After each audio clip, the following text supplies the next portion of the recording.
Welcome back to another technical deep dive here in the debug zone.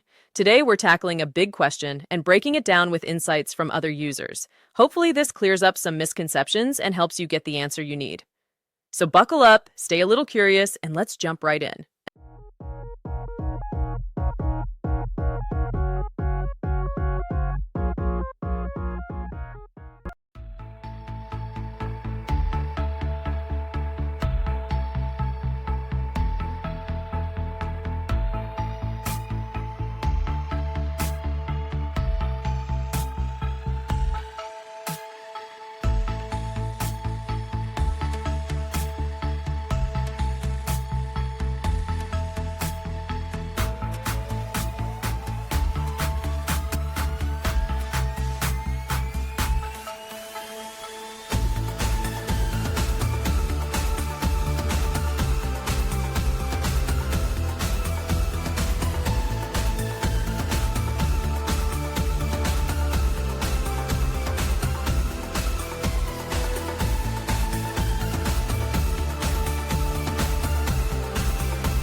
And that's a wrap.